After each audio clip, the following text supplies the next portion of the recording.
Actually, that would be good because I'd like to be able to stream onto both onto YouTube and to Twitch someday. Yeah, it's good. I do Facebook, YouTube, Twitch, Twitter, and trying to do Wow. LinkedIn. LinkedIn just opened like a beta thing. So they have it an option where you can stream to LinkedIn, and one of my friends on followers on YouTube suggested that I start doing LinkedIn because it's more professional or something. You get a more professional market with people with more money watching. Right. Sound good? Question mark. Smart. I got like a few dozen people in the chat. Need to make sure this sounds good. Great.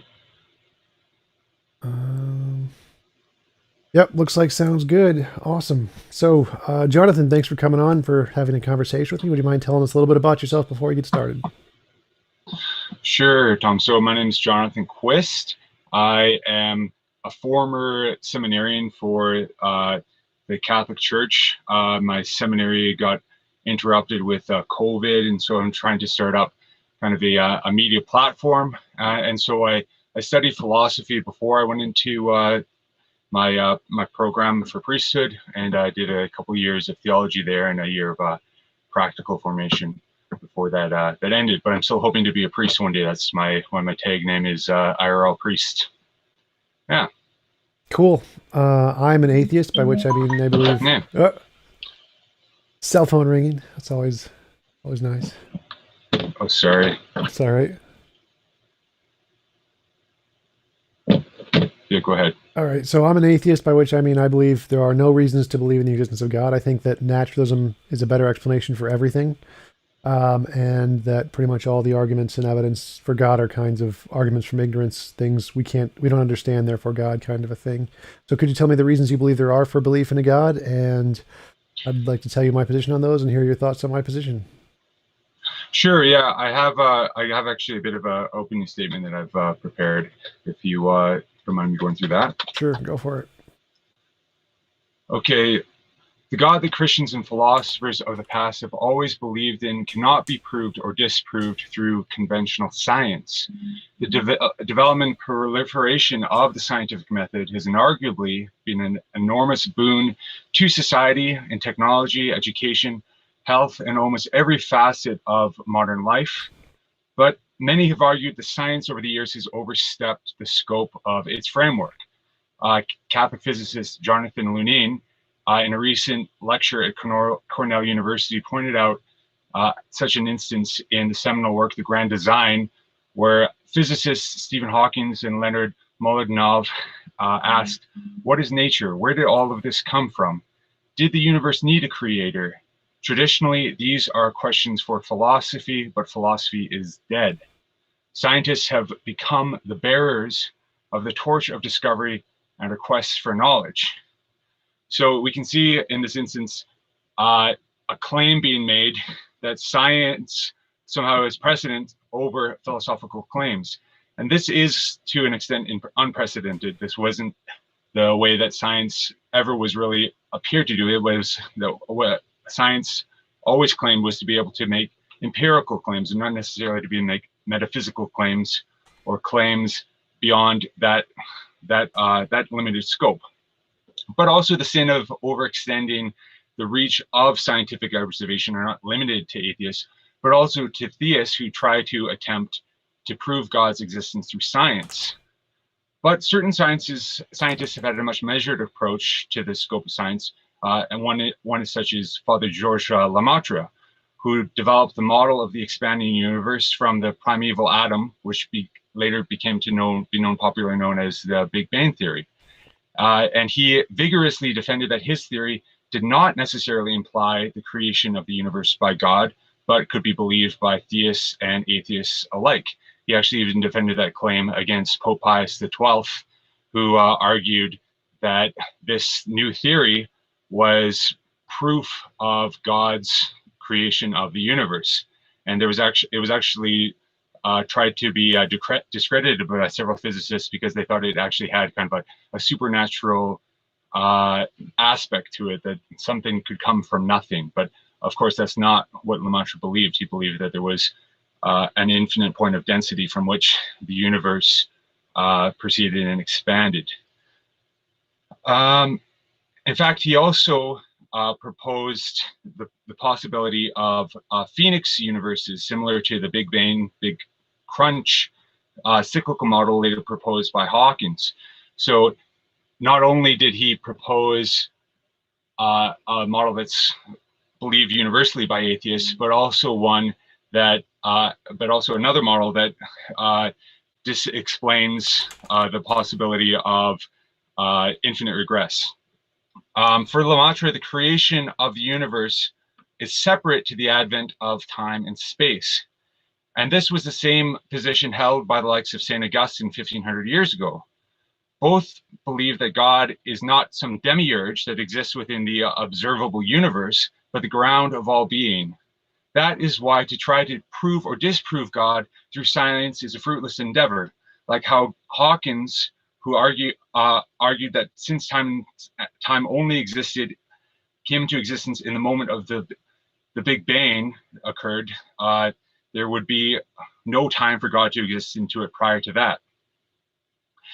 In a very contrary approach that some physicists made, Smolin and Unger in their recent book, The Singular Universe and the Reality of Time, argue that trying to create the universe, trying to describe the universe by applying the laws of physics makes no sense, because you always have to have boundaries to the purview of the laws you're trying to apply.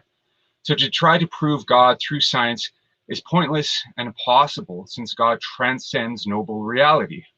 We cannot know God through posterior knowledge, but only through a priori knowledge. And of that a priori knowledge, we can only know that God is, since he is the one who is by definition, the one who reality, all reality on which all the noble universe is contingent upon. Lemaitre summarized it eloquently when he accepted the Frank Prize and stated that science is beautiful and it deserves to be loved for itself, as it is a reflection of God's creative thought. In other words, science cannot prove or disprove God's existence. It can only demonstrate the manifestations of the transcendent God within knowable reality. What science can do is work towards a case to verify God through miraculous occurrences. These miracles in themselves do not prove or disprove God's existence, but provide physical manifestations of phenomena of events that are outside or contrary to the known laws of science, and correlate to the claims of the Catholic Church to be the only religion instituted by God himself. Usually these instances correspond directly to a specific Catholic doctrine, such as the Eucharistic miracles, where the appearance of bread and wine are removed from the Eucharistic host and take on the visible form of flesh and blood, which is uniformly heart tissue with an AB type blood. I forwarded a video that kind of showed some of the scientific claims about these Eucharistic miracles and the testing that happens behind them. And then actually what happened, a miracle that happened today, which is one of the most famous miracles, 103 years ago, the apparition of the miracle of the sun in Fatima, where the sun moved about in the sky. It was sawn by estimates between 30 to 100,000 people, but also people outside of the area. Dawkins' argument against this miracle was that, that these manifestations must have been a mass delusion, because obviously if the sun moved around the sky and plummeted to Earth, then it would mean the end of the existence of humanity. And so it was only seen by this small group of people, relatively small. 100,000 is still quite a bit, but from all of the testimonies gathered, not one declared that this apparition or this manifestation of the sun didn't occur. Nothing occurred. They did have some variances in what they saw, but that even outside of the proximate area, there were many testimonies that backed up the same visible reality as well. So I kind of have 2 points I want to I want to argue generally that that science can't prove or disprove God's existence, but then also these miracles kind of work towards supporting the claim that Catholicism is the true religion. All right, cool. We'll start with the first one. Science doesn't prove or disprove anything for the most part. It's evidence based, so it Right. doesn't give anything with absolute certainty. But the point of science, it doesn't matter what your claim is, whether it's before the universe or not. Every claim has to be able to have some kind of support that differentiates the claim from it being imaginary. And if you can't do that, you have no evidence. So by definition, science is just all of the methods we have to differentiate imagination from reality. So you need something that we would call science to show that your God isn't imaginary or you have no evidence. That could include things other than science. If you have something else that can do that, well, we would just include that into science. So it wouldn't be current science, but it would still just be science. So science is, again, just anything that can differentiate imagination from reality. So you would need something from science to show your God is real and not imaginary. The examples you listed, all of the Eucharist miracles can be reproduced by Penn and Teller easily. None of them are actually evidence of miracles. And it's not, and it would be really strange if that was somehow evidence of miracles, especially because Jesus didn't have a father, apparently. So the fact that they have DNA exactly like a human being's DNA doesn't make a great deal of sense, especially since it has just as many mutations, and we could probably find mutations that only existed in modern time periods if we actually could analyze the DNA. So none of the Eucharist miracles are actually accepted by science as anything significant. It's just Penn and Teller could do all of that on their own. The Fatima, seeing the sun move, people have mass hallucinations all the time. It's not really spectacular. The sun didn't actually move. It was just a delusion, essentially. That's far better explanation. Like if we see a footprint, a hoof print in the snow, what caused it? Was it a unicorn? Probably not. It's probably a horse. And so if we see some kind of a phenomenon like people claiming that some miraculous event happened, like the sun moving or UFOs happening or seeing Bigfoot or Santi Sai Baba healing people and making sand appear from his hand, is more likely just a delusion, hallucination, misunderstanding. That's a far better explanation, which can explain all of the data perfectly well with all of the given evidence we have. There's no reason to conclude it's somehow a miraculous event that had none of the other consequences we would have expected, would have seen. Like if the sun did move, we could see gravitational waves that correspond to that. We could see changes in the planet's alignment if we saw that. So there'd be a lot of things in addition to that. But what we did see was absolutely nothing other than this small group of people in this one location had a delusion of some kind and attributed it to this one event, which they thought was related to a god, which was told to them after the fact, like, oh, it was the sun that moved, not just a kind of a delusion or something. So clearly neither of those is evidence, which is why the scientific community doesn't accept them, because neither of those provided a basis to differentiate was this real or just imaginary. And so it's far more likely, given the evidence, that it's just imaginary. So are we just going to go straight into kind of back and forth now? Sure. Are you done? Oh, Yeah. Okay, cool. So are there any, but what would constitute a miraculous occurrence according to your kind of conditions, like hypothetically? Any novel testable prediction. Novel testable prediction? Yep. So, okay, so, but couldn't you also like feasibly deny that that any sort of novel, testable prediction could also fall kind of within some sort of like error, some sort of like gamut of science? Like for instance, the Eucharistic miracles were tested by credible scientists, and they haven't been tested to show the contrary.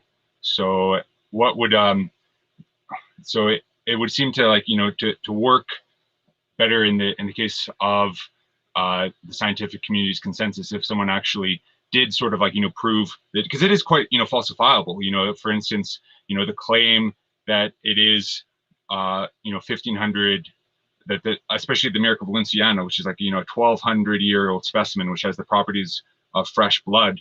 You think that that such a specimen would be easily demonstratable not to be 1200 years old and not also have the properties of fresh blood? No, because none of that actually really makes sense. Like fresh blood, there's no such thing as fresh blood unless it has literally come out of your body.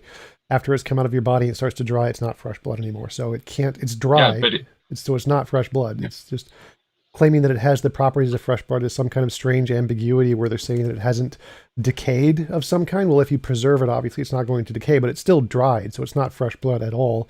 It just has the properties of being dry blood that's been preserved, which is literally, we have that all over the world in cases of lots of things where like bodies have been frozen in Antarctica and they have blood that has the exact same qualities of being fresh. They've just been preserved. So preserving But I think blood it was this.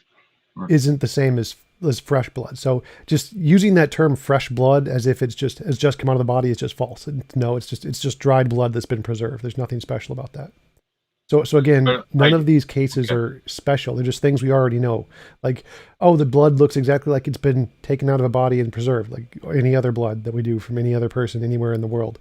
This 1,200-year-old case, there's nothing special about it. It's the same as the blood from Egyptian whatever cloth or whatever that's been preserved, or mummies that have been preserved, or people who have been trapped in ice that have been preserved. In order for it to be a novel testable prediction, it has to predict something we don't already know is going to happen. And that thing has to be confirmed with a testable prediction. So what you've explained is something we already know and have known for thousands of years is already occurring. So there's nothing special about that. It's not a novel prediction. But that's not the claim. The claim, at least, I'm not sure if there's that miracle, but I think it was the more recent miracle in Tixla where it actually had leukocytes. They were actually like in the process of devouring a molecule, which would actually have died within moments of being removed from the body, so that it was actually like living blood that they actually tested. So it was actually a phenomena that hasn't been recorded. It was like an impossibility according to this cardiologist. That's not an impossibility at all. Again, Penn and Teller can do that exact thing. You just take a blood sample, you put it into a piece of like container or whatever, and then you just dump it into the pool next to the bread. That would complete all of the tasks we've seen. All of the observations we've seen could be fulfilled by just those steps. Nothing about that was spectacular at all. So it'd have to be sort of like a sleight of hand then. Yeah. So you'd have to argue for the discredibility of the person testing it as well. That they no. But if they were the only ones who were handling the samples, and they were the ones who were checking the sample and claiming that this was the same sample that was taken from the Eucharistic miracle, then either they're lying or someone else was lying who gave it to them. Right. So there could be lots of people who are lying. Anybody could have done it. Anybody could have just taken a piece of bread and switched it out with a fake piece of bread that had blood in it. There's lots of different possibilities. Most likely, yeah, it was the guy who reported it. He was probably the one lying, but maybe not. Like, I don't know. But there's no like requirement that he was the one lying. There could have been lots of people who switched it out. Right. They do have quite a few, like records of the actual sort of like, the transportation of the element. Like it's all kind of like, written up in these medical reports.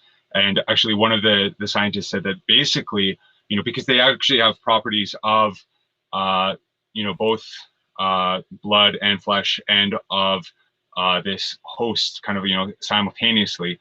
And what the one scientist said in this video that I sent you was that they basically would have had to take, like a razor thin slice of myocardium tissue from the heart, attach it to the host without anyone knowing it. And there have also been claims that this sample, would have had to have been, almost cut by, like a laser, like that. It's just like, way too thin. But I just like, there's just so many like, phenomena kind of surrounding none of that was actually true. Like his description is just false. Like you don't actually need to do that at all. You can just take samples. You don't need a thin slice of skin. You just need a blood sample from the heart that was a part of the skin, and you get the exact same proteins. So all of these miracles that you mentioned have been analyzed by scientists. It convinces no one. Like no one in the scientific community is like, oh, this is really spectacular.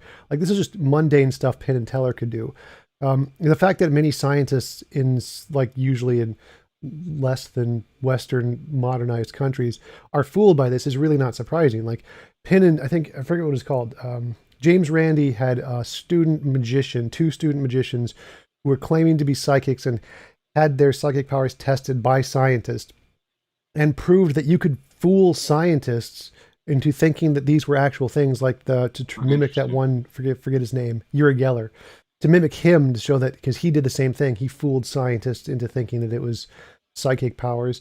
And so fooling a few scientists is not impressive. What would be impressive is you have to make Sure. publish papers that convince the consensus of experts. So something actually compelling. Just showing things that can be faked by magicians is not in any way spectacular. It's stuff we already know how we can do. So all of these cases, all these miracles have been analyzed by scientists and magicians. Like nothing in those is spectacular. Nothing in those is can't be Right. falsified by just basic magic tricks. So your basic need for a miracle would actually have to be the scientific community to sort of have a consensus that this is a phenomena that that doesn't have an explanation that they can provide. Well, no, like the doesn't have an explanation isn't a thing. Like every phenomenon that Right. could ever happen is always going to have an explanation. What you need is a Right. testable prediction. So you can say, if I believe God exists, I'm going to pray for a gold brick, and a gold brick appears in front of me, and that's repeatable, testable event. That's great evidence. Or if you say, I was talking to some Hare Krishnas, and they said, if you chant the Hare Krishna mantra for 2 years, you'll be able to communicate with animals and cause them to do things with your mind. That would be a great testable prediction. That would be great evidence for their God. So you just need testable Sure. predictions. You say, if my hypothesis is true, here is some experiment we could do, and here's the result we expect to see, and then we do the experiment and get the result. Doesn't matter what it is. Like, and you mentioned before that it could be explained by some unknown natural hypothesis. Well, yeah, that's called the problem of underdetermination. There's infinitely many explanations of every phenomenon, but it doesn't matter. Whoever Of makes the course. testable predictions first wins. You get the evidence. So it doesn't matter if it Right. could be explained by aliens. If you made the testable predictions, your hypothesis is the one that counts, is the one that's ahead of all the others. Right. So yeah, I mean, and again, I stand by that I don't think any um, physical sort of manifestation are necessarily proof of God per se. But I guess I should backtrack a bit and try and defend sort of my what I would like to hold as my definition for God, and I think that we can come to kind of come some agreement, even if we don't agree on like the name of the determinant, that God is that which exists necessarily. Would you say that there is, that the contingent universe like sort of implies some necessary existence? Sort of. So our universe does Right. not in any way do that, because our universe's contingency doesn't Sure. mean that like there could be an infinite regress of things. That's completely possible. Most models in physics Right. entail an infinite regress. There could be a cyclic universe like the Phoenix thing you mentioned. That's totally possible. There's no Right. logical contradiction there. It could be a necessary thing like a brute fact. That's also a possibility. So it doesn't necessitate a necessary thing. Like that's not something that's required logically, but it is one of the possibilities. Yes. Right. So oh, it's only one of the possibilities that something exists necessarily. But would Yeah. you? But yeah, okay. So but what would you say to that claim that there is necessary that there is sort of a necessary cause outside of the universe that is kind of like uncaused? I guess we're going more into the Kalam sort of argument Yeah. here, even though I don't necessarily abide by the Kalam argument. Yeah, Yeah, it's the same thing. Like, no, it does not yeah, have an uncaused cause is not a requirement for reality. You can have an infinite regress of causes. That is definitely a possibility. Most models in physics have that, an actual infinite past. You could have a cyclic model, which is just like the thing causes itself through some outside of time kind of causation through emergent space-time kind of models. Or you could have a necessary brute fact that everything stems from. That's also a possibility, but that necessary brute fact could just be a natural necessary thing like naturalistic pantheism, which is a non-conscious kind of a god thing, just an eternal, all-powerful, non-conscious entity, being, whatever. mm. But I guess the problem with all these sort of realities is that if you have a whole bunch of just like contingent stuff, doesn't that sort of leave open the possibility of absolute nothing? I mean, if everything in the observable universe and in reality is in fact contingent, then there is a probability that none of it could exist, which seems to be at least go against sort of our logical the way that we formulate conclusions. No, no one in physics thinks there was ever an absolute nothing ever. Right. It's not even a Sure. possibility. So I don't know Yeah. what you mean by saying the fact that it's contingent means it could have been different, or it's not a necessary thing, or it's temporally Right. finite. But that doesn't mean there was ever an absolute nothing. There could just be an infinite regress of contingent things. That's totally fine with no necessary thing. If but if they're truly contingent, either that means they can either exist or not exist. That means that they're actually reliant on something else. That's what contingency means, is that they don't have their own uh, predication of existence amongst themselves, their existence actually relies on something prior to them. So if Right, you but that have, they can't yeah, not exist. So the fact that they exist now means they can't not exist in the past, or they can't not exist in whatever time frame we're talking about. So the fact that sure, they exist now yeah, kind of means that they couldn't not exist at some point. They could have been different, but they couldn't not exist. So the absolute nothing doesn't follow at all from everything being contingent. There's no way that contingent things could have in any way imply an absolute nothing. okay, yeah, I would agree that that's why I would maintain that you can't have a theoretical framework where simply everything that exists is contingent. There has to be at least like some sort of ground for all being, and that's what I would define as God. But it's kind of a transcendent understanding of God. That you'd have to arrive. You don't. Yeah, You just need a material. Like, for example, you could have matter and energy could be the ground of all being, but matter and energy changes. So it's not like in one particular form at all particular times, it can change. And so by the change definition, like that Thomas Aquinas uses, then it would not be a necessary being by his definition because it can change, even though it is sure. existing throughout all possible time and space. So you have a ground of necessary being, but it's a Mhm. changing ground of necessary being as opposed to the theistic concept of an unchanging kind of a necessary God. Like that part you don't need. So if you just want to say you need something that grounds existence, like, yeah, that's matter and energy, we have that, that's perfectly fine. And we can call that a necessary thing, like naturalistic pantheism. I'm fine to grant that if you want, but it is perfectly fine to be changing necessary thing. But can't you have a conceptual universe that doesn't have matter or energy? Sure, and I can have a conceptual universe with a square circle in it, but that doesn't mean it can actually exist. Sure, but what's the ground of those laws then in those realities? Our imagination? Oh, so it's just, but is it just kind of like subjective then? Is it just sort of like our measurement of the universe, or does it actually exist sort of like in a real way beyond our conceptions and our formulations? No, like a conception of a universe that isn't made of matter and energy is like a conception of a universe with Klingons. It's just something in our imagination. It doesn't exist anywhere. There's no Right. feature or essence to it that it shares. It's just like the definition of a chair. Like we define the thing I'm sitting in as a chair, and we define all kinds of things as a chair, Right. but there's no like essence of chair that exists in all possible worlds. It's just a label we made up to describe things that have certain features that we can use to sit in.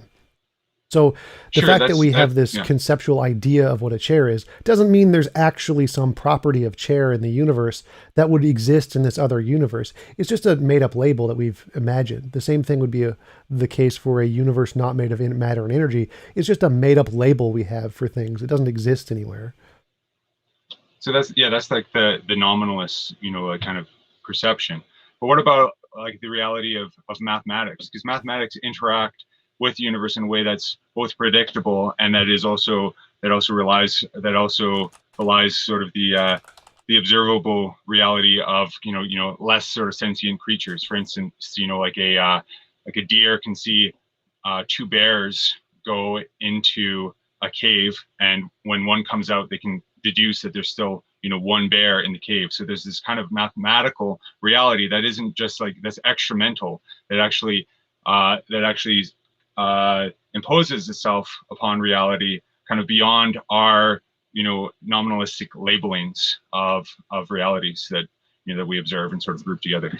No, math is purely just a language, nothing more. So math is a language that describes reality. So you're just using words. Like math doesn't exist outside of any universe either. It's just a language you use to describe things.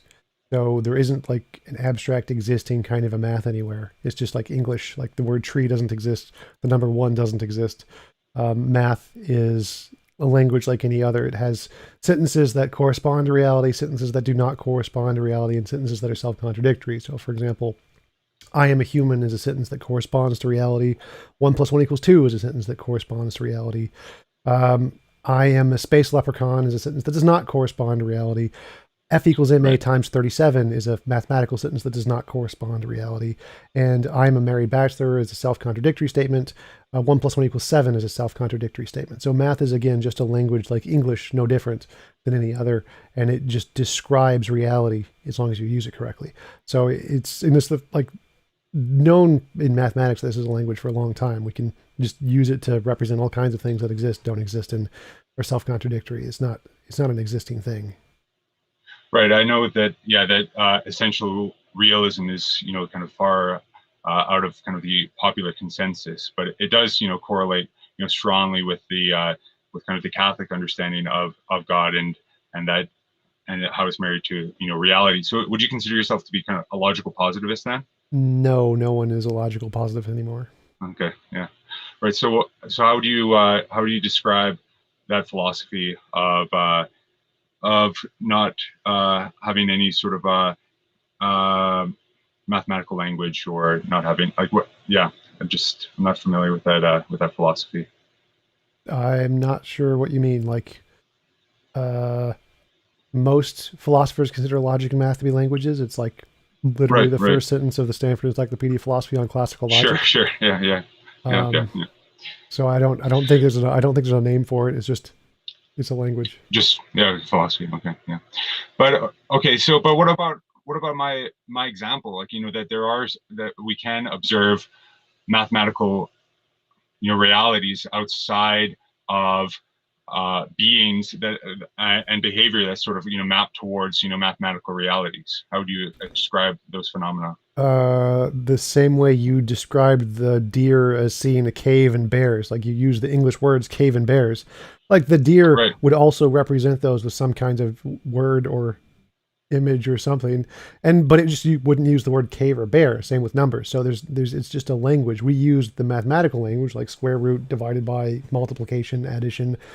A deer would just do the same thing. It wouldn't be using plus signs and minus signs and divided by signs. It would have its own language of math to describe those things, just like it would have its own words for bear and cave that wouldn't be bear and cave. So there's nothing about that. There's no transcendental anything in math. It's just a language that we made up to describe things in reality. And a deer would have its own language to describe things in reality. It would just be synonymous with our math, just like its words would be synonymous with our languages of words. So the deer would kind of have their own language, Sure, like their own kind of conventional language, I suppose. sure. Okay. But what about just like purely sort of like, non, kind of conscious, reality? Like, I mean, it just is that would that just boil down to perception? Like, I mean, What? if an What? asteroid, if an asteroid breaks apart, then you'd have, into two pieces, then you'd have, two pieces that it, even though we use the word, two to mean, that reality of two isn't just like, isn't just arbitrary. It's something that is constant and consistent throughout the universe. Right. Reality is reality. That's where we get one from. And so if Right. reality was divided into two, it's not because of math. It's not like math is holding reality together and stopping it from dividing Oh itself yeah, of into course. 10. Yeah. No, Math no. Yeah, yeah, yeah. math doesn't exist anywhere. It's not controlling anything. It just describes the way reality is. So reality is the fundamental thing. Like there is one reality, one asteroid. And if the asteroid splits Sure. into two, the math doesn't matter. The math is just a way to describe the fact that it split into two, and we call it Right. two. But the reality is the defining factor and what makes it one and two in different parts. So, but would you say that our perception is, it corresponds, consistently on a one-to-one basis with reality? No, definitely not. Oh, okay. But then how do we? So then how do we know, sort of like, for sure, that we have knowledge of these realities as they sort of exist in the universe? Like, I guess like this is more of a phenomenological, kind of question. Like, how do we know for sure that that what we're observing in a given reality actually has that sort of numerical quantity that we're actually seeing?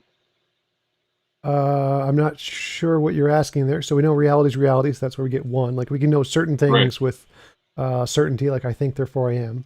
We don't most anything else we don't have absolute certainty on pretty much about anything else. But from there we can say, so I exist, there is one of me, and then there's one of you, that's two. So now we can add things up, and then this language we've constructed of math, we can know it describes reality because we have access to reality through I think, therefore I am. And from that, we can parallel those things, those usages of numbers, to other things in reality. Like there is an asteroid, it broke into two. Um, and we can then just count them. Now, maybe it broke into a third piece we just didn't see. That's definitely Sure. possible. Yeah. So I don't know exactly what you're asking there. But what about, okay, so that with with Descartes, like, kind of cogito, like I think therefore I am, it doesn't sort of just that sort of like explanation. You have to go through his whole meditations to avoid, solipsism. So how would you avoid, just saying that everything that I experience isn't just like a perception of my consciousness then? Like, Uh, what's the epistemological grounding then? Fallibilism, it's the consensus in philosophy that you can have knowledge without absolute certainty. So that's what they use to conclude we're not in the matrix, we're not a brain in the vat. We weren't created 5 minutes ago. Those kinds of things. All of those are based on fallibilism. Oh, okay. Yeah, I guess I'd have a little bit more of an optimistic epistemology, that there is actually sort of a correlation, an imperfect correlation between um, our perception and reality, that's more than just communicable, that is actually sort of like essential, that that when we actually witness that when, because there are sort of, even though there are sort of like breakdowns in this language, like where we can trace in certain languages certain phenomena that aren't really kind of communicable in other languages. Like I think Quine talks about this one sort of like native uh, expression of like a chicken's like leg sort of like moving, that isn't really sort of expressed in any other language. That there is uh, some sort of like universal sense that when I point to something and call it something, that it is that object, that there is, and and when you actually point and delineate that object through the language, that uh there is sort of a real sort of like something that we could call quiddity, that is communicable from that particular, like that, like a rock or something like that. There is like some essential uh you know idea of rock that people will be able to perceive in their experience, and that they can that they can understand through induction. Right, that's definitely the case for some things, but not everything. And many things that's false. For Mm, that's the problem of identity in philosophy. Like, what is the sun? Was the sun end at the flames, or is the sun or the flames outside of it, or is it just the matter that makes up the sun that emits the flames, or is it the heat, or is it the light? Like, depending on how you define it, right, you don't know what right, the actual thing is, but you could say there is probably a thing there, the sun, that is it refers to. And there are many cases where we thought there was something there that our language referred to where it wasn't. For example, Zeus. Like, well, what caused that lightning? It was Zeus. And so we thought there was this thing in the universe that this word referred to, but it didn't actually exist. Or things like one of the mm, recent conversations I've had is about, is race real? And so race would be another idea. If race is not real, that's a word we use to ascribe to some kind of identity. And if it's not real, then it's just a fake thing. This doesn't actually exist in the world. So there's lots of sure, social constructions that exist in the world that we people think are real, even if they're not real. And so yeah, we have to have some way to independently verify that it is actually real from our imagination, not just a social construction. So clearly, we right, don't have a one-to-one correlation with our perception of reality. There's lots of things we perceive yeah, falsely. absolutely, yeah, yeah, yeah. That's true, but I mean, yeah, but I suppose when we have perception, you know, uh, varying sort of like with um, you know color blindness and different spectrums and understandings of color.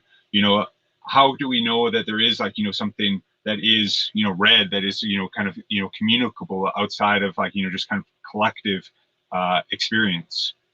Like, I mean, even, but, and there is kind of like, and there is sort of like, even with, like a kind of a commonality, even with people who have like, sensory deprivation of an idea of red. Like it's kind of, it's a weird sort of like phenomenon, but a lot of like, blind people have reported, their kind of conception of red to be sort of related to the sound of a trumpet. And it's a weird kind of notion, but it is actually, kind of shockingly uniform. So yeah, I don't know. Like, I mean, I don't think that's proof of essential realism, but I would, in your sort of epistemology, describe those kind of phenomena. Well, yeah, we already know what causes that. It's the tabula rasa, the blank slate in the mind. We know that's false. We know that by the way the brain functions, it already has predisposed ideas in there, like the cuckoo. I think I forget what the bird is called. I think it's the cuckoo bird, where it lays the nest in another bird's. It lays its egg in another bird's nest, and when the baby bird hatches, it pushes out all of the other eggs. Like it's just born. It has no idea why it's doing this, but every single one of them does this. And so it has this innate idea in its brain before it was ever born. And so the same thing applies to pretty much any animal. Like the way your brain is structured, you have ideas inside of it. We know that the auditory section of the brain and the visual section of the brain are right next to each other. Brock is auditory section and Wick is visual section, and that the wires cross all the time. And so there's people who have synesthesia, where numbers and colors are shared and where sounds and colors are shared. And so they attribute different properties to the numbers and the colors. And so we know the brain already does that. We know that blind people can actually see colors if their visual cortex is fine, but their retina is damaged, then, or if the part of their brain that is causing them to be blind is a damage where the eye is transmitting the signal to the brain, and so they can't see, so their eye sees just fine, but their conscious brain doesn't get any signal, then the subconscious brain can still be receiving a signal. And so you can hold up a card and say, what color are you seeing? And they can still tell you the color even though they're completely blind. So we know that there are lots of cases where just the brain, the way it's functioning, can see the colors exactly as they are, even if you're blind. So you don't actually need the ability to see to know what color is like. And we can verify it by saying this color has this wavelength of light, and we can, people who have like certain, I forget what it is, color blindness, where they can't differentiate between different colors, we can tell that they can't see this wavelength of light over this wavelength of light, and we can measure it that way. So all of that stuff is just stuff we've already solved in science a long time ago. Right. Yeah, I mean, I guess that's yeah, I guess that's true. That's true. I mean, I guess that doesn't necessarily correlate some sort of like essential sort of like understanding of a phenomenon. But yeah, I still think that there is like more, but there are sort of more abstract realities that that people can have like sort of a consensus of, like something like beauty, even though it is very subjective. There can be sort of common experiences of transcendent beauty, and we have this sort of like this category of beauty that, even though it differentiates radically between individuals, it is still something that people would admit categorically exists, and doesn't necessarily exist only inside the observer, but also it somewhat in reality. Like, you say something isn't beautiful, like you don't just say that I find it beautiful. I think that, for instance, that someone who claimed that the Rocky Mountains weren't beautiful would be categorically wrong. My understanding is the consensus in neurology, psychology, every science, and the vast majority of philosophy is that beauty is purely subjective and evolutionary. Like, we see things that are beautiful, like baby pandas are beautiful because they have big eyes, a big eye to face ratio, and they're very fluffy, and we find those things attractive since they're like children, which had evolutionary advantages, which is why we find it attractive. We find people attractive because of they're very symmetrical, because that was an attractive feature. We find youth attractive because it's evolutionary advantageous. So beauty is really just a lighting up of the correct chemicals in the brain to mimic other things that had evolutionary advantages to seeing. Like, we find there was a study on patients in a hospital. One was on a side that had windows facing a grassy meadow, and one was on a side which faced a concrete like parking lot. And the people with the grass meadows had a lot lower stress and healed faster because that was more beautiful to them, and it lowered the stress level since it was more advantageous. So all of these, the idea of beauty is not in any way transcendental from the consensus of everyone in the science and philosophy realm, other than like theology. And Sure. so there's nothing really about that would qualify as transcendental. Yeah. All right, but what about sort of the idea of Georges Lemaitre of God's work being communicated, through science? Like that. What if all like sort of physical reality that is observable is the manifestation of God in the world? Like how? I mean, and you could and you can argue and you could argue that God and that kind of a God, which Lemaitre believed in, isn't provable or disprovable through through conventional science, because it wouldn't be observable. God isn't a being within observable reality. So what would your objections to that sort of outlook be? Any claim you need to show that it's not imaginary. So if you have some claim that there is this God and Mm, science is a manifestation of the God, if you have no way to differentiate this claim from the imaginary alternatives to which there's infinite always, like we can say, well, actually, this universe was made by 27 pixie leprechauns, and science is a manifestation of their beauty or whatever, or just the magic of the flying spaghetti monster, or maybe it's a manifestation of voodoo or whatever. You could just put in whatever kind of God concept you want and say, well, everything we're doing is just a manifestation of that. And you need to presuppose that, or else you wouldn't have any of it. And there's infinitely many of those things. So what you need to do is you need to say, well, here's my explanation. And in order to show that my explanation is not just like all these other imaginary things people just made up, I need to have this kind of methodological demonstration, which is what we would call science. Now you could put in something else if you want. If you have a different way to differentiate imagination from reality, that's perfectly fine too. But you need some way to show that your explanation isn't just imaginary. And because to me, it just seems like, well, you've just inserted your imaginary hypothesis to say, well, God explains everything, and that's why we can do science. Well, I mean, I just put in the spaghetti monster. Why would we believe that your assertion is less imaginary than the spaghetti monster? And so Lemaitre's explanation is just an assertion without right. evidence. Sure, but I guess that's actually a good point, because it kind of leads me to more the metaphysical sort of like understanding of God. I don't think you could have like 10,000 pixie monsters, because you'd have to have, in order to have like a necessary non-contingent being, it would actually have to be one. That's one of the Why? first deductions, because it wouldn't actually be it wouldn't be truly sort of necessary if there was more than one. Why? If there was more than one, Where's the ontological entailment there?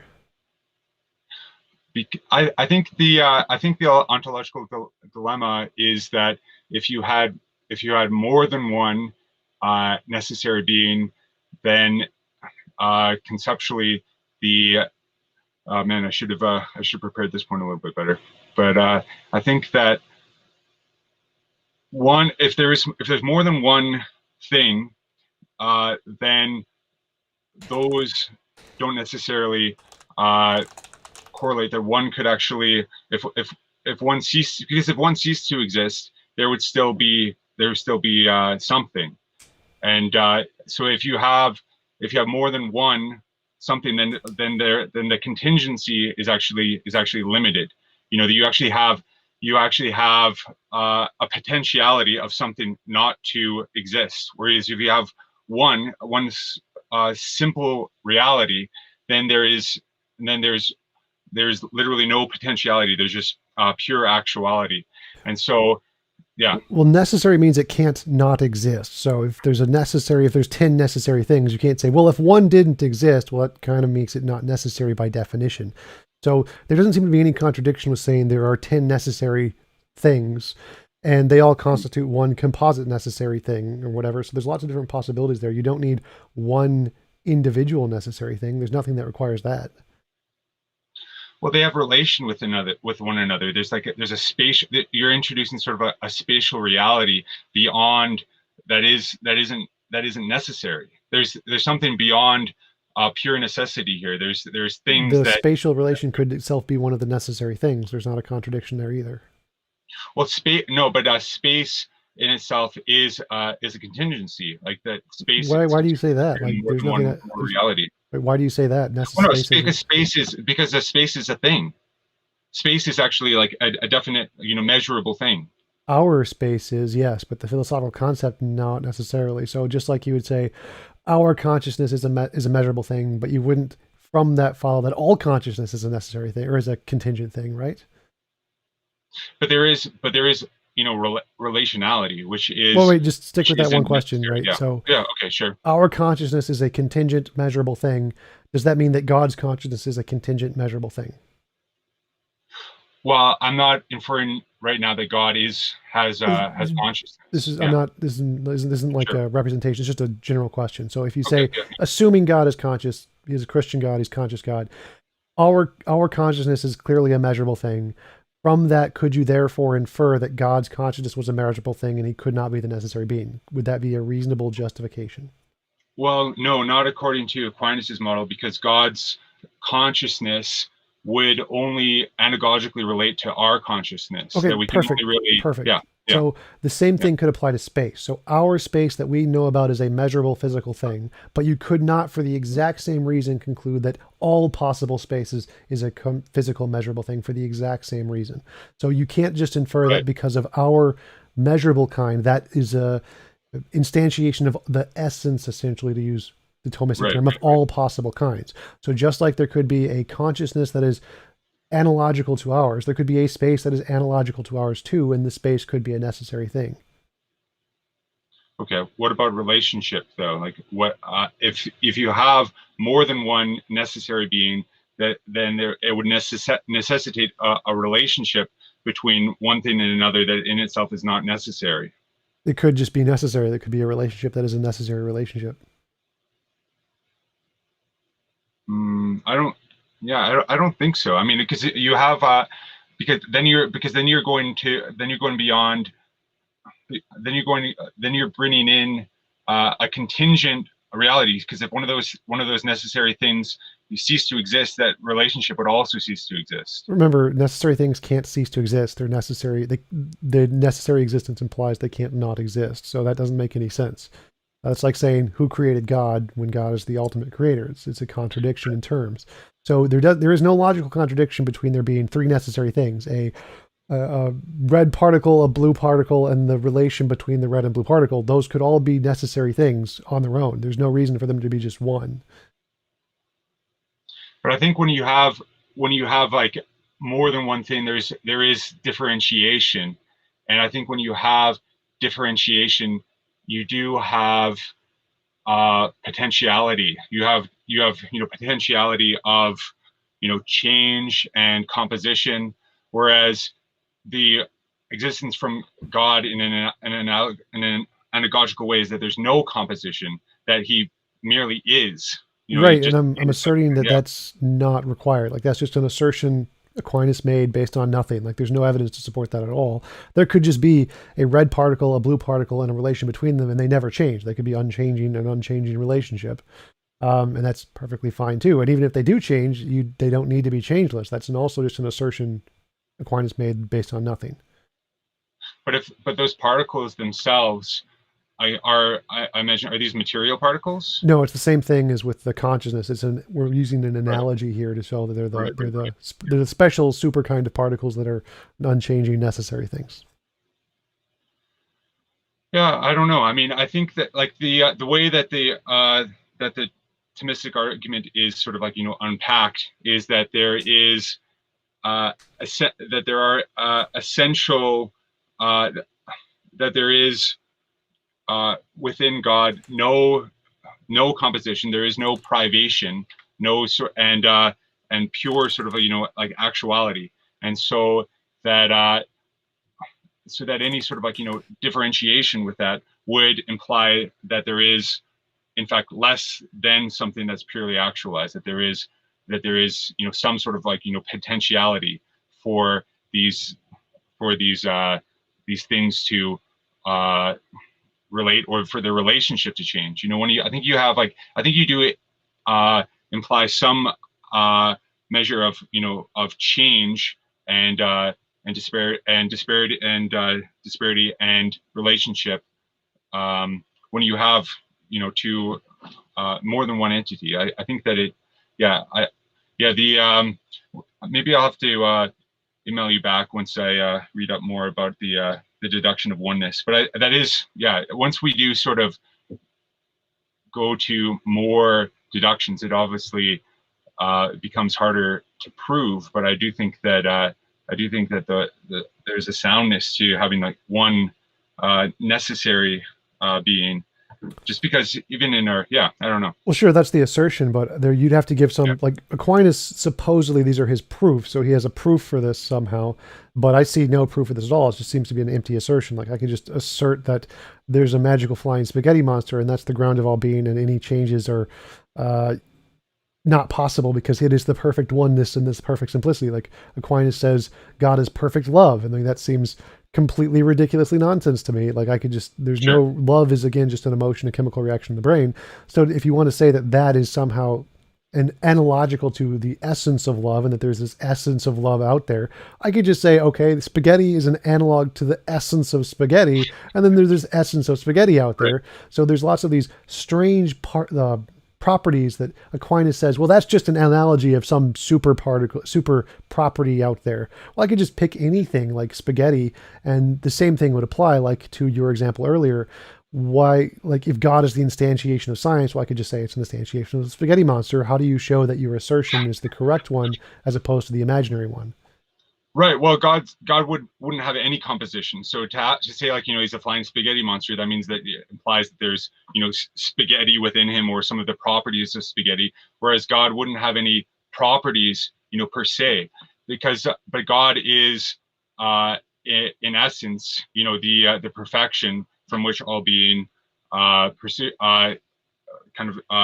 Well, remember for instance, the reason why you call God love is because we have this understanding, very limited understanding of something called love, and there is an element of perfection with of that love. We have like predispositions of like one sort of like relationship being more perfect than another. This is kind of the fourth way of his 5 ways of proof, and they're in order because it starts from this divine simplicity and then moves to the different sort of like realities from contingent reality from sort of our observation. And so when we say something that God is love, it's from an anagogical kind of perspective that there is some sort of thing as perfect love that God could have kind of like an attribute of, but in a way that doesn't have that's changeless, that we could, but it is something that is ultimately transcendent.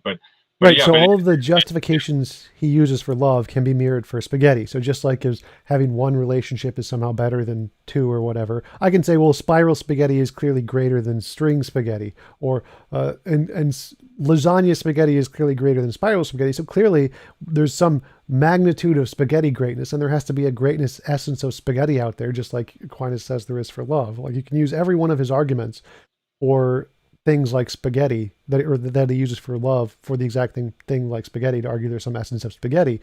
Like there's not, it seems to be completely arbitrary and ad hoc that he's picked these properties because that's what he thinks God is. And you could have just picked any other properties and it would work the exact same way. And again, the point here is the reason I'm using the spaghetti monster is to differentiate it from the Christian God. So the spaghetti monster did not resurrect Jesus from the dead. So if that's the only difference you want to acknowledge and say, well, the spaghetti monster is perfect oneness also, I'm fine with that. But we know the spaghetti monster didn't raise Jesus from the dead, so it can't be the Christian God. So there's clearly a possible differentiation between what this necessary being did or didn't do. One has this essence of spaghetti and one has this essence of love. The spaghetti monster does not have the essence of love. I'm rejecting that as a possibility, and you would reject the essence of spaghetti as a possibility. But neither of those is more supported than the other. They're just ad hoc arguments that are saying, well, spaghetti has some greatness property and love has some greatness property. I reject yours, you reject mine, but there's neither one has more or less evidence there. Well, no, I would say that if spaghetti has like an essence that is sort of like, that is truly sort of like, transcendent, then that would be anagogically attributable to God. just like everything that's observable in the universe that we can say has like, some sort of like, transcendent property that is like, measurable, could say to have come from God. So yeah, so even spaghetti, could be in a sense, attributable to God, even though it wouldn't be in a way that has, potential. Like, you can't say that God is only lasagna and not spiral pasta. Right. So, but in my hypothesis, I accept that one, but get rid of love. So there's no love in mine. Love isn't a thing. So that my spaghetti monster hypothesis is clearly not the same as your God hypothesis. There's definitely a difference there. Why would Oh, yours be? From a Christian reality. Yeah. I mean, not just the God of the kind of the philosophers. Well, I could go with that one either and pick any of the other properties in whichever your definition of God is and just say not that one and this one, and it has the same effect.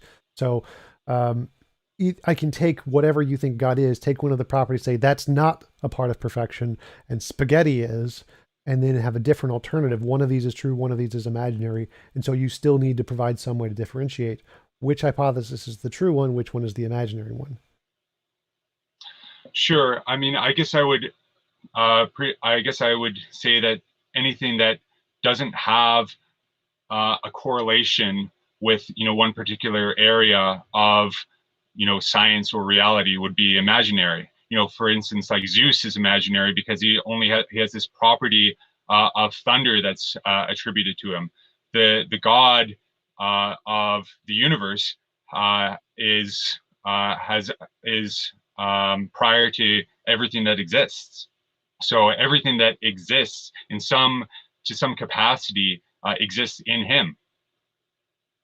Okay, but I can still so like the properties that Aquinas said was it God is good in himself, like perfect, infinite, omnipotent, omniscient, happiness itself, knowledge itself, love itself, immutable, eternal. Like, and I can say, okay, half of those I can get rid of all. Nope, knowledge itself, not a thing. Aquinas just made that up. He's just wrong. He doesn't know what he's talking about. Love itself, not a thing.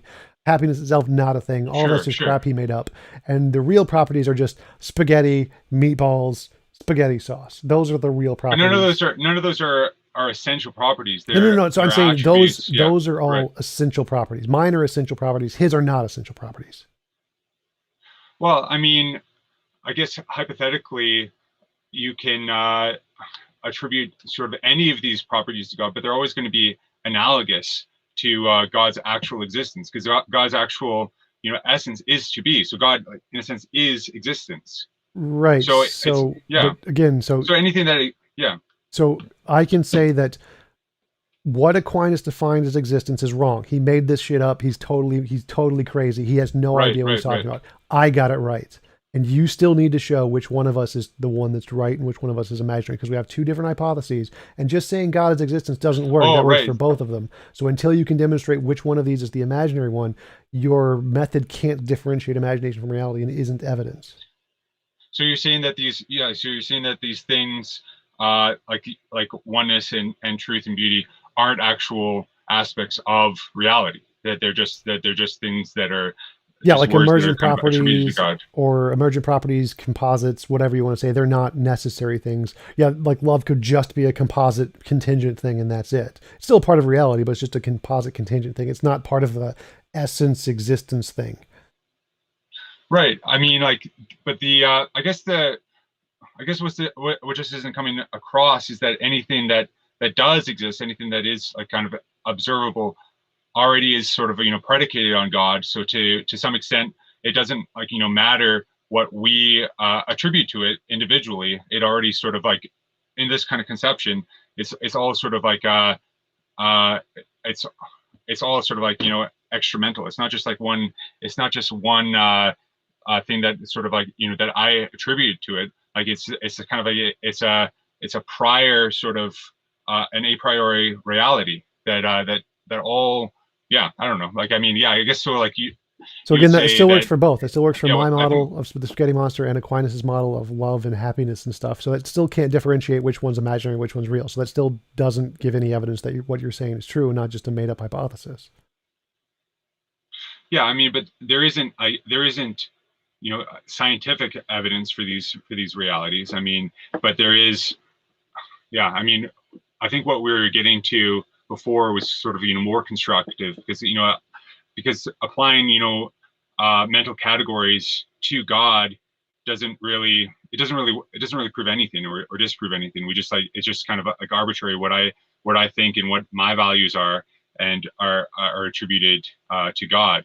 But if God is truly transcendent and everything that exists in all of our categories and perceptions of that are sort of like sort of within God. I mean, you could like have a person who's never experienced love in their life, or who had never developed rationality, for instance, like a wolf child or something, and that doesn't really have any sort of bearing on God. Like they would exist within God in their own less rational way. Again, so that doesn't help us differentiate imagination from reality. So Right. my problem here is still like I can just say all Christian God ideas are wrong. There is no Christian God. Jesus did not rise from the dead. There is no conscious being that created the universe. It's purely just naturalistic pantheism. And that is the essence, the pure act or whatever properties you want to say are required in reality itself. That's it. There is no omnipotence, omniscience, omnibenevolence. All that stuff's gone. It's just all powerful eternal nature, and that's it. And that is the pure being. And the definition of pure being given by Aquinas is just wrong. All of these things, love, happiness, etc., are all just composites. They only exist as composites. They will never be a part of the essence of being thing. You have to show why his definition isn't imaginary and mine is, or it's just a made up thing. There's no evidence for it of any kind, scientific, a priori, none.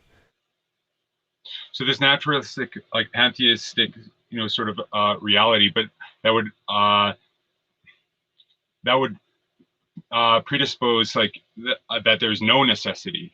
That would be there would be like literally everything in the universe then would be contingent. Because then No, that would be, yeah. so there is the necessary thing. It is just a natural necessary thing. Like that is the ground of being. It is just like what you imagine God is, except without any of the properties, no consciousness, no being, no love, no happiness. All of those are just contingent composites of things that came about from matter and nothing more.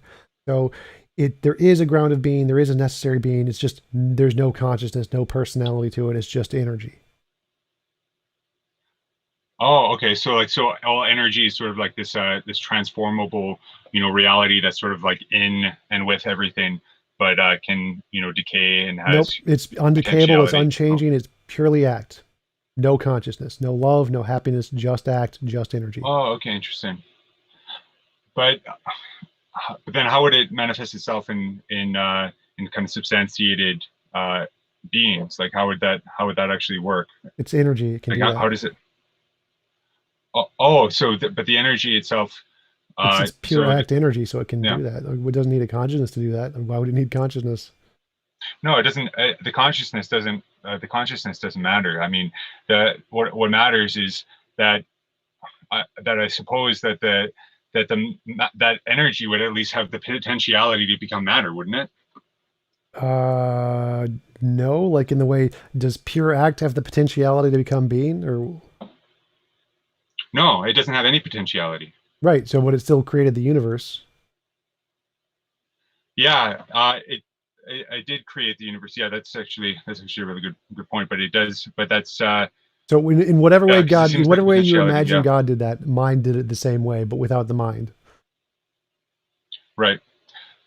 But okay, so it would be like this. So the energy sort of exists apart from the universe. Like, is that kind Sure. of the idea? Yeah. Okay, well that's not kind of the formulation. Is that God isn't just apart and transcendent from the universe? That is also like fundamentally immanent as well. That everything That's that okay. sort of I'm happy to exists grant that exists too. in Okay, God. so I can modify my Sure. theory, say Yeah. it's perfectly imminent as well.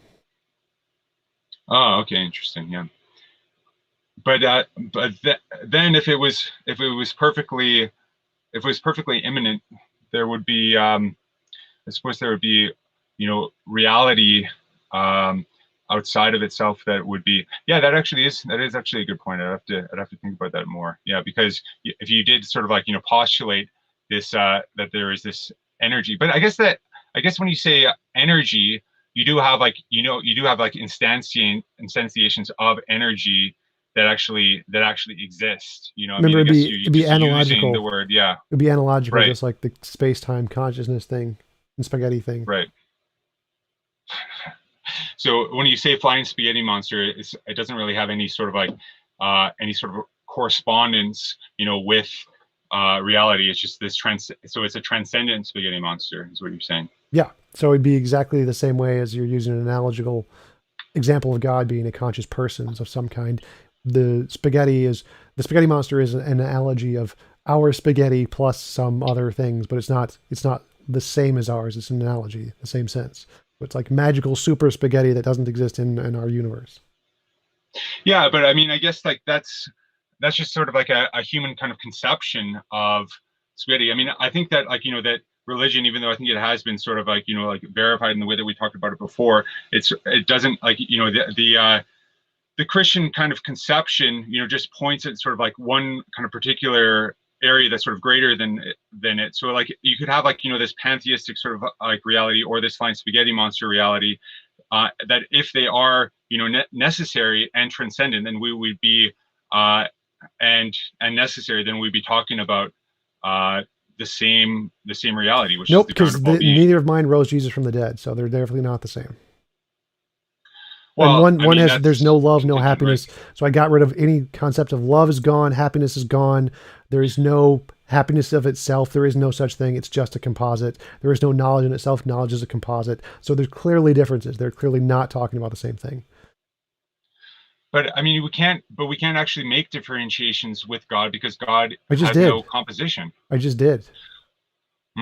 Well, I mean, we're talking about this transcendent reality, which kind of like goes beyond sort of like our human our human limited conceptions. But I mean, I think that any sort of like conceptual sort of like meanderings with this transcendent being would just kind of be beyond sort of like our rational capacity.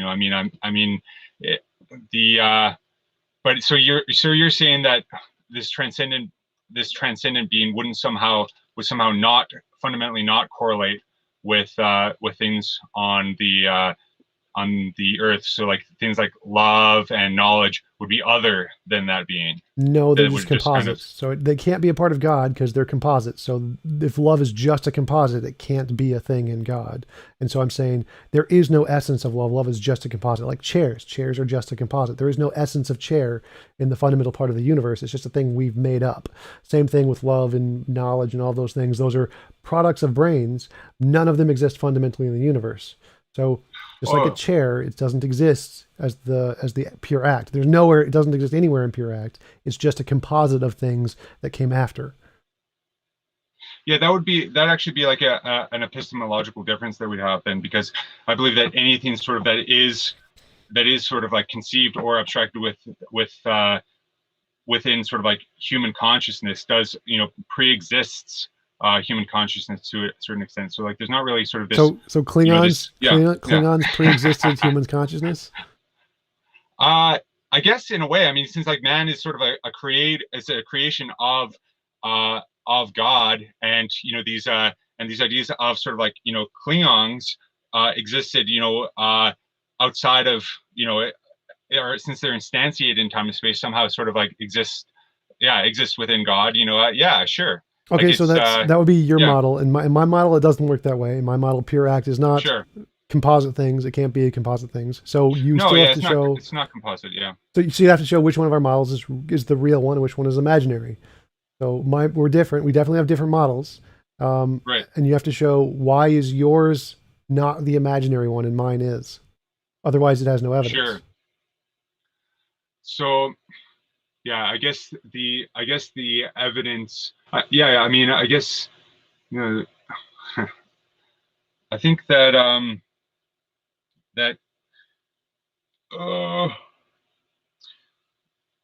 so what would qualify as evidence then? Novel testing predictions. What are we're talking about?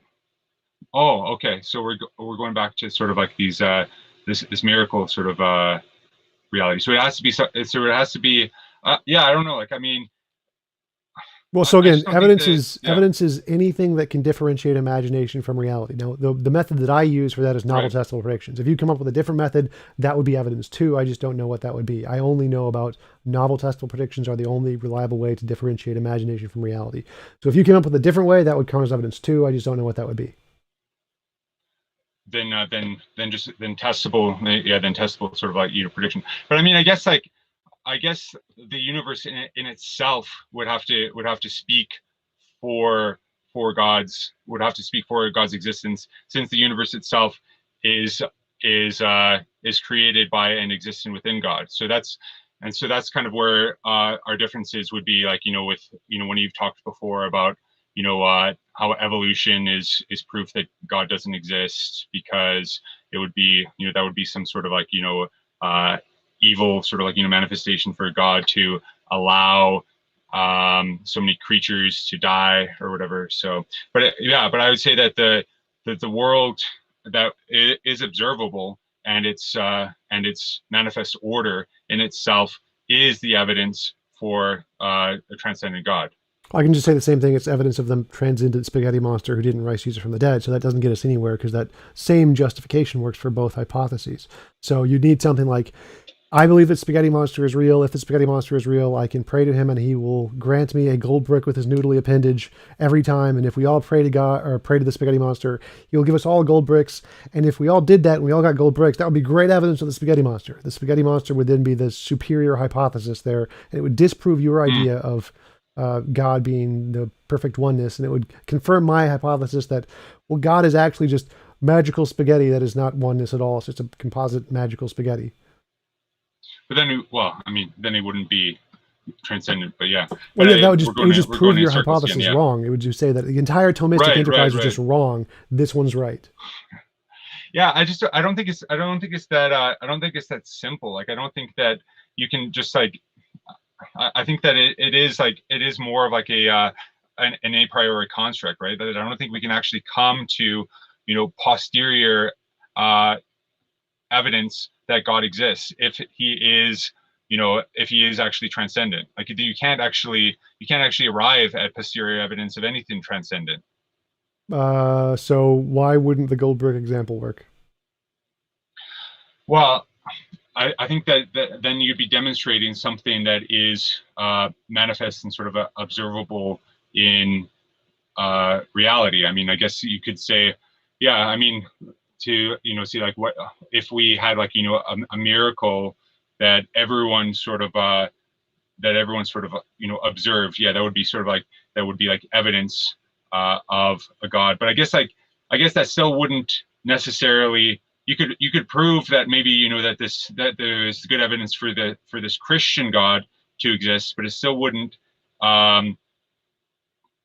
prove that it exists in this way that is a unity that's sort of like transcendent. You could say that it only proves that God exists as a being sort of within observable reality. Like this, we're talking about a difference between different like conceptions of being here, right? Like, are you familiar with not really. the difference So between it doesn't matter what your hypothesis is. You can say your God exactly as you defined it is true. Therefore, I'll pray to him, get a gold brick. If you pray to him, get a gold brick. That's evidence of whatever you hypothesize. Anything. If you hypothesize there is a round square in the middle of the universe and it'll give you a gold brick and you get a gold brick, that's evidence of a round square. Like even something as ridiculous as Einstein saying time is going to bend. Physically, it exists and it's going to bend, which was a logical contradiction because time isn't a physical concept. Because he made testable predictions and confirmed it, even that ridiculousness was accepted. So it doesn't matter what your prediction or what your hypothesis is. Even if it's a perfect transcendent being who's outside of space-time and he's going to give you a gold brick, if you get a gold brick, that's evidence of your hypothesis, whatever it is.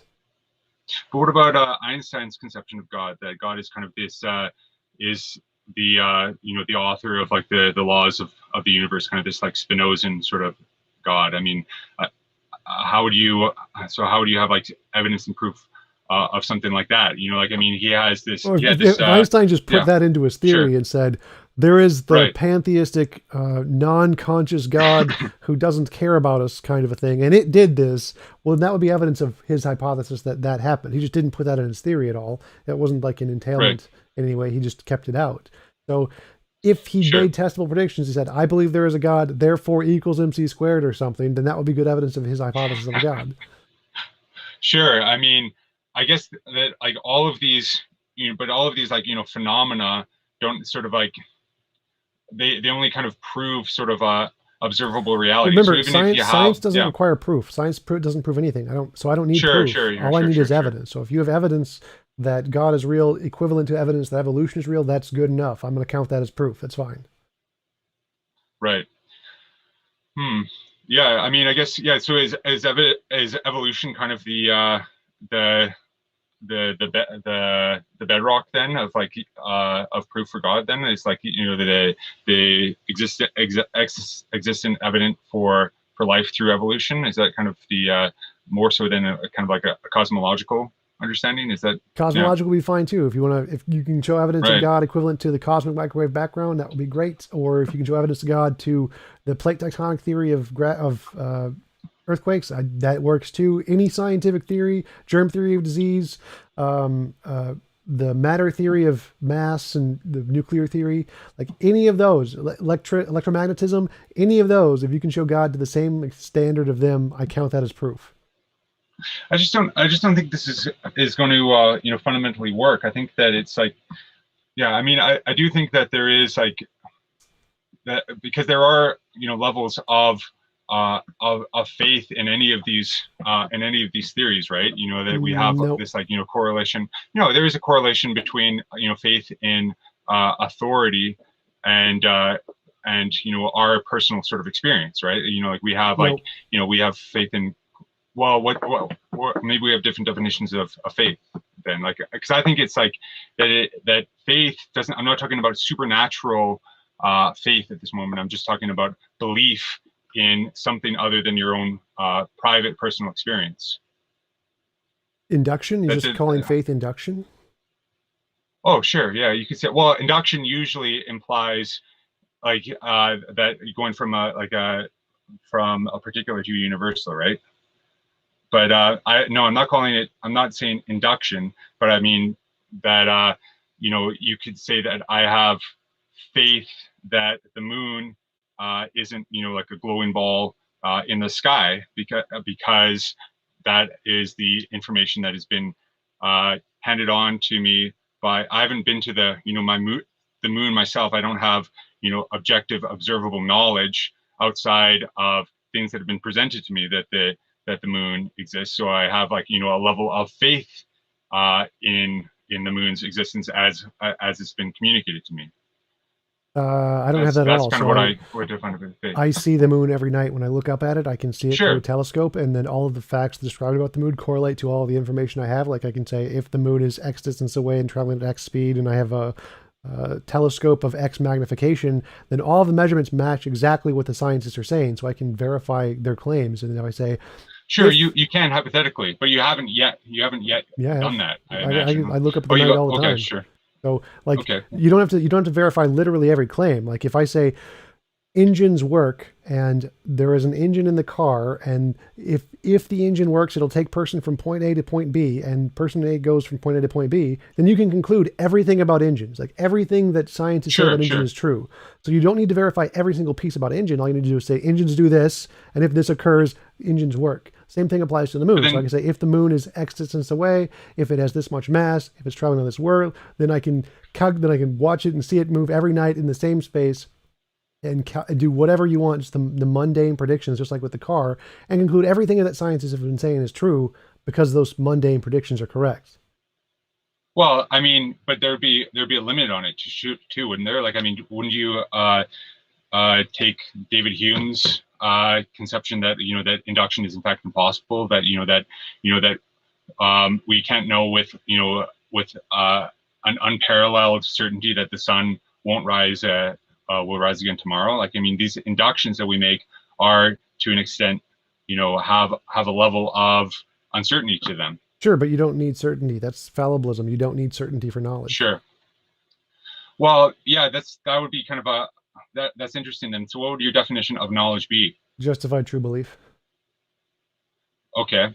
Oh, so it's just justified true belief. It doesn't necessarily have to correlate, with all of the with every sort of like facet of the object that's in that's in question. I have no idea what that means. So it has to So be yeah, like, I true. mean, like, to have like like there's uh, a Platonic uh, there's a Platonic dialogue called the Theaetetus, where Plato asks Theodotus, what the definition of knowledge actually is. And so, correlating with this philosopher named Protagoras, who said that man is the measure of all things. And so his hypothesis is that all of our knowledge is just basically, consensus from previous observations, that there is, no knowledge outside of what people have previously observed. And so that is kind of like, that is kind of this, that's all that we can have for this like measurement of things. And so there's no sort of way of knowing a thing beyond beyond what has actually happened. So there's like, so there's a differentiation between, I mean, I have no idea how that yeah, fits into the definition of knowledge. So knowledge, sure, justified true belief. I have a justification, which means I have some kind of a support or some belief I have. And if that belief is true, it corresponds to reality, then I have knowledge, because I have a belief that is justified by some kind of evidence, which corresponds to reality, it's true, then I have knowledge. But I think that there are levels of knowledge. Like certainly, like, I mean, you can have like, I mean, you can say like a toddler, has knowledge of a dog after seeing, a dog for the first time, but it obviously wouldn't be the same level as an adult human being who actually knows the category of dog and what sort of is definitive of a dog, and less knowledge than a veterinarian who knows, like, the inner workings of a dog and how and their whole behavior, much more information about a dog, and then more so with like, a specialist, who knows like, the specific workings of a dog's intestines, and so I'm not sure you can say all of these are knowledge of dog. No, so like the kid has a belief that there is a dog and they see a dog, so they have a justified true belief. And then the veterinarian and the parent also have this is a dog, and those are also justified true beliefs, but they have additional justified true beliefs. So the veterinarian says that's a dog, it'll if it eats chocolate it'll kill it, it's allergic to X, Y, and Z, it has this much lifespan. All of those are additional justified true beliefs that the veterinarian has, the child does not have. So they're all justified true beliefs. They're all they're different cases of the exact same thing. I don't see why there would be different kinds of knowledge, just more knowledge. Yeah, but part of the justification at certain stages is taking knowledge that you haven't actually attained for yourself. That's been handed on to you by an authority. But those can still be justified, so that's not a problem. Yeah. So they can still be justified, but the justification is contingent upon what you are actually, the knowledge that you're actually is receiving is true. And so that's what I'm categorizing as faith. No, justification is not contingent on truth. Those are two different things. Those are different categories. Sure. So, yeah. It's like the same thing applies to all of our beliefs are contingent on the fact that weren't created 5 minutes ago and aren't in the Matrix or whatever. But that doesn't matter to fallibilism. Fallibilism does not require certainty for justification. It does not. You don't need to be absolutely certain to have knowledge. Right. I mean, but I think you can have levels of knowledge. I mean, I think you can have, more. I mean, Plato was trying to kind of come up to this reality that you can't really truly, know something until you've actually, kind of like exhausted it, and that's, and right. He was making he was making the argument for the absolute certainty, and that's been rejected by all modern philosophers. We do not need that. He was wrong about knowledge. Well, sure. I mean, but there still is the potentiality to have, some level of absolute certainty, like, like how the specialist, dedicates their whole life to studying, a dog's intestines, and then maybe someone will have like, a different, like, contesting theory about how their digestive tract actually works, but it's so you can choose, kind of like one or other, justifiable belief that doesn't necessarily correspond to the reality of the dog's intestinal tract. What does that have to do with certainty? So yes, but again, we don't need certainty for any of that. It's impossible to have certainty for anything. It's been shown through Gödel's incompleteness theorem. It's impossible to show the truth of any set of even math and logic. It's impossible to show it's internally consistent without reference to a different math and logic. So it's impossible to have certainty. Like, this is argued that even if God existed, he couldn't know everything, because it's the paradox of omniscience by Wittgenstein, for the exact same reason. So absolute certainty is impossible even for a God under these conditions. So why do you keep bringing up certainty as a criteria? I would argue that God does have absolute certainty. So well, yeah, I don't want to like get into that okay. whole, but the point here is that the kind of worms, yeah. But I think that would kind of go into this univocal notion of being rather than an analogous notion of being, which is the big distinction between sort of nominalism and essentialism. Yeah, that would be a different topic here. So the point is that knowledge does not require absolute certainty. You don't need absolute certainty for knowledge. It's not a requirement. And so the veterinarian isn't absolutely certain about anything they know. And there could be two veterinarians, and you could be justified in believing both of those things. For example, I could be justified in believing that walking the dog twice a day is healthy, or I could be justified in believing walking the dog once a day is healthy. And there are two different veterinarians who both prescribe of these. One of them is more correct than the other. One of them is true. One of them is not true, but they can both be justified beliefs. So one is a justified false belief, and one of them is a justified true belief. Oh, right. That's perfectly fine. I don't see anywhere in here that would be a problem for knowledge. And right. So you're saying that there's not like sort of a necessary correlation between knowledge and truth then? That's one of the criteria. It has to be true. So justified false belief. Oh, okay. So justified true belief is knowledge. Justified false belief is not knowledge. Right. So yeah. So you can have. Oh yeah. Okay. That's an interesting sort of. Yeah. Okay. But I think that's still. Yeah. I still think that if you have this justified true, I think that experience to a certain extent would render knowledge more certain, or I don't know, like wouldn't you more justified? That, sure, you can have more justification. Yeah, right. But but I still think that your but what would you sort of like? But then, what would you validate to be justification? That seems like a subjective category, at least like at least sort of like an immaterial category. It's one that whatever can differentiate imagination from reality. Oh, okay. Okay. So what would then a justified true belief in God kind of consist in then? Novel testable predictions. Going back to that. Okay, if you have a different way, to differentiate, that's fine. I'm happy. Just anything that can differentiate imagination from reality is evidence. Yeah, I guess I think we're just like kind of hung up with I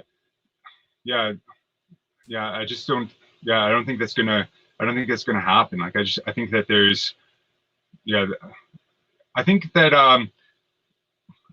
I'll concede this point to you this round, but I want to get back maybe on email or something and look more into the logical deductions of why a necessary being has to be one, because I think that was kind of the one area where I fell apart the most. So definitely. All right, so we can come back and have a part 2 at some point. Sure.